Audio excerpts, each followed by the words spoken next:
Hey guys, so I did get a request for a material testing video and I want to show you how to do this very quickly in Lightburn. This will definitely help if you're new or if you have a newer laser, or maybe you just changed out your tube or you put a new lens in, cleaned your mirrors and things aren't doing what they've always done. So what we want to do is we want to test our material. So what I'm going to do is I'm going to go up here to laser tools. I'm going to give that a click. I'm going to go on down to material test, or we could do interval test. We'll talk about that in a different video, though that's going to help with some engraving. But let's go to material testing first. And what we have here is let's see if I can make this a little bit smaller. There we go. Another window from Lightburn. So if you go in here and notice I'm running Lightburn 2.1.02, this is from Lightburn, I think 1.5 and forward, probably even before that. But we're going to go down here and you're going to see some of these built-in tests for CO2s and for diodes. You can also run this on a galvo if you want. You would just have to set up your own. So let's go into the CO2 cut test to begin with. What it's going to give us is a 10 by 10 count. So that's going to be 100 5 millimeter by 5 millimeter, 5 millimeter by 5 millimeter, 10 times 10, 105 millimeter by 5 millimeter squares. And it's going to start with a minimum speed of 5 millimeters per second and go up to a maximum speed of 50 millimeters per second trying to cut. It's also going to start at a minimum power of 10%, maximum power of 100%. Now, if you're new to lasers, we're always going to want to drop this down to 90%. We're never going to run our laser at 100% power, especially with the CO2. You just want to save that tube as much as you can. The X and Y are where this is going to cut out on your workspace, so you can move that as well.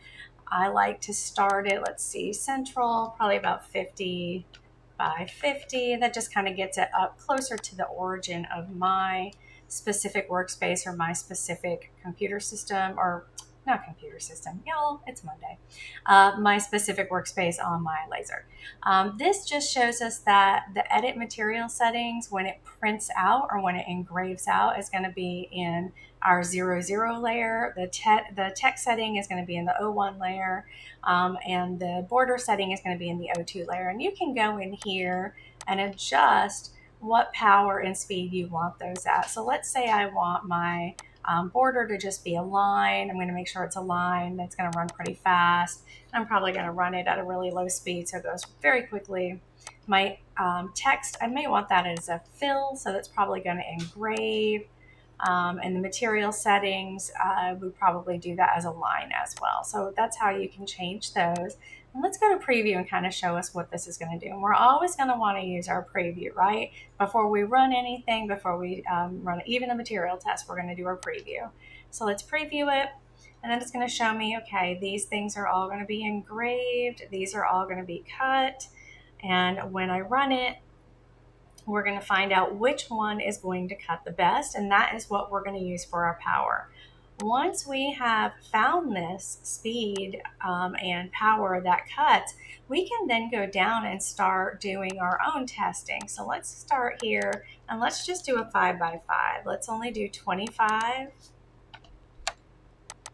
and we'll leave that, but I want these to be a little bit bigger squares this time. And let's say it cut pretty good at about 30 millimeters per second and at 50% power. And these numbers are arbitrary. Everybody's laser is going to be different. But let me tell you, if you came in and saw that that's where it cut the best, let's go ahead and run another run of this at 5 by 5, 25 squares. Let's do this at 45. And do this at 70, oops, and really start tweaking. We're really going to start tweaking our settings. So if I run a preview of this, you can see it gives me much closer scaled numbers, right? I'm at 30, 34, 38, 41, 45. I've got 50, 55, 60, 65, 70, and maybe it looked really good at 30 and 50, but boy, it looks so much better and cuts out so much cleaner at 34 and 55. So that's why I always like to go in here and make a couple adjustments and really start tweaking it down once I've run that basic material or default material setting. And then we can just go in and save it. Save it as, let's see, this is, maybe it's 3mm birch wood that I'm cutting. And I can just hit save. 3mm birch wood.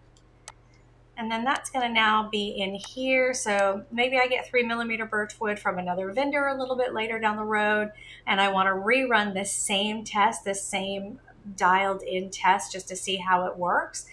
This is what I would do. I would throw it on the laser. I would run this test and see how it cuts out. Hope that helps someone today.